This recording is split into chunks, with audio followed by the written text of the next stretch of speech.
batabishaka nibaza. Twifuza gusengana n'iri teraniro ry'aba bana b'Imana, ariko ntitwifuze kugira uwo dusiga. Nawe mu mutima ari kumva hari inkomanga yaje.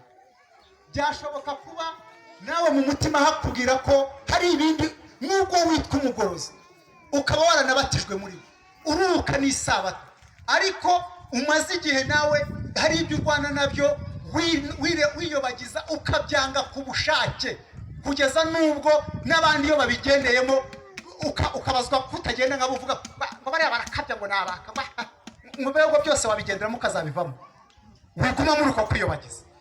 Vugurura amasezerano ufitanye n'Imana. Bashyitsi mwatugendereye, Imana ibaha umugisha. Uyu ni umwanya wacu.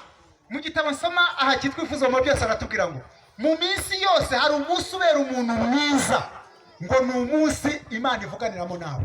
Binyuriye mu cyigisho mu mubwiriza, Imana ikaguha umuburo nawe ngo abane umwanya wawe kwakira uwo muburo no kwihana imbere y'Imana, ukavugurura isano ufitanye n'Imana, ugatera intambwe ukayishyira mu maboko nayo ikakubera umurinzi.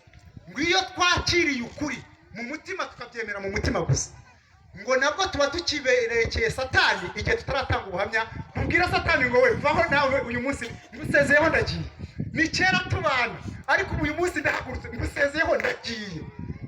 Mu by'ukuri sinyifatanije nawe, ukabwira Satani vaho ugiye gufatanya n'abantu. Imana igumugisha mushiki wanjye. Hari undi usigaye wo kuza aha tugashyiraho indi ndirimbo imwe tugutegereje ngo amahirwe n'abatagutambukaho. Nubwo waba uri inyuma kure cyane, zamura ikiganza, indirimbo tuyishyireho tugutegereje.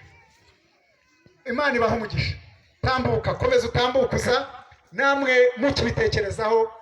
Kandi buri muntu wese, reka mbabwire bana b'Imana, uyu ni umwanya umuntu wese aba akwiye kwiyuzuza n'Imana. Ni umwanya wo kwikuramo akamenyero kabi